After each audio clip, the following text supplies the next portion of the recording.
LockNReload. So I'm bringing back my Stag Arms AR-15. I did some minor upgrades to it. All this might be subject to change, but I figured out what direction I want to go with this particular AR-15. Essentially, this is almost identical to Stag Arms Model 3. Outside of the actual handguard. The handguard that comes on the Model 3 is the Versa handguard. Whether it's made out of polymer or aluminum, I'm not entirely sure. If I'm wrong, let me know.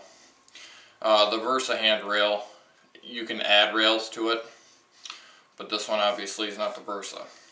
Essentially, this is a Stag Arms upper. It's called their H3. You can pick them up for about, at the most, $500. Generally, they go for about $488. On average. So it's got a Stag Arms lower. This Stag Arms lower, to get the strip lower, it's about $135. I got a really good deal on all this. So essentially, Stag Arms upper with a Stag Arms lower. So it's all 100% Stag Arms except for the parts kit. Parts kit is actually a Palmetto lower parts kit on here. Anyway, the rear stock is a Tapco commercial buffer tube with a 4-position stock. Not a huge fanatic about it, but at the time I just needed the actual buffer tube in stock. So I figured see if I actually like the specific M4 style stock, which I think I'm going to change it out to some form of mag pull. And I'm also going to change out the actual buffer tube to a mil spec to make everything standardized. Or to make everything standard. On the back of it with the end plate, this one is I believe it is a Pro Mag. I could be wrong. I honestly don't remember. Single point sling mount that I have on here. I don't remember what I got that at. I think it's a Pro Mag though, I'm not entirely sure. I also went with the charge handle. The charge handle is actually DPMS, and then a company by the name of Sleepy Hollow here in Wisconsin. They do a lot of modified AR-15s. This one's got the oversized charge handle, so I don't have to, do the standard 2-fingered. I can just grab it on one side and call it a day. So that one's got the extra large charge latch, or the extra large latch on it. I do like that. I want to be able to charge it one-handed, instead of 2-fingering it like most ARs. The rear sight on this one is a UTG. So far, the rear and the front sight on this one are both UTG.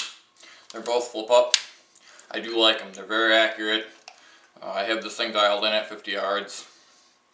And I will be pushing it out to 100 yards. I want to do 50 yards just to make sure I'm in the ballpark, and then I'll fine-tune it at 100 yards. On top is the UTG or Leapers red dot scope with a, I believe it's a UTG riser. The reason I went with a riser on this one with the red dot, so my flip-up sights coincide with my red dot. For instance, for whatever reason, if my red dot decided it wanted to fail or stop working or the battery is dead, I don't necessarily have to yank off the red dot. I can actually just look through the red dot. That's why everything coincides, or co-witnesses I should say. But yeah, the rear sight is your standard A2 sight aperture. The only difference is I don't have the bottom thumb stud. I believe that's for elevation. And then I do my elevation with my front sight post, but I could be wrong. So, I can go for my long range to my short range sight aperture. And then of course I have my left and right sight and knob. So for your windage. The actual handrail is another UTG. This is actually the UTG Pro, if you can see that. This UTG Pro is actually made here in the United States. It's very seldom I find a UTG product actually made here in the United States. Like my front and rear sights, they're made in China. And actually the front sight post on the inside here, it's some weird packing grease, and it was hard and crusty. So whatever China put in it, I don't think it was safe. Anyway, but the handrail is high quality aircraft aluminum, billet aluminum, and it's made here in the States. So in my eyes, this is just as good as like Midwest Industries. I'm sure Midwest Industries is far superior to UTG, but for the money that I spent on this handrail, I like it. I like it a lot. Underneath, I have my Magpul AFG forward hand grip, which I do like the angled versus your standard pistol grip looking one. And then my pistol grip is Magpul, and like I stated before, my lower parts kit is Palmetto.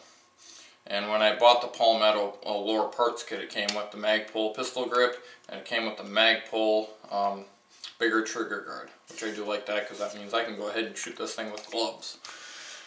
And then muzzle attachment, so far I still have my standard A2 or A3 flash suppressor, flash hider. The sight block is factory Stag arms. Comes with the sling mount in the front. So that's pretty much my AR-15 in a nutshell, what I have so far. So if you have any questions, comments, feel free to let me know. Also, I have a question. And if any of you guys can answer this, that'd be great, because I have no flippin' idea what it's for. If you look at these UTG handguards, on the actual Picatinny rail up here, it has a hole here and it has a hole here. They're threaded, and I'm not entirely sure why they're threaded.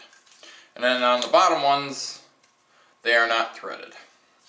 So I am honestly at a loss. So if you can let me know why they're threaded, let me know. But anyway, this is my Stag arms, Model 3, kind of, or my H3 upper with my Stag arms lower, with Tapco, UTG, and Magpul parts.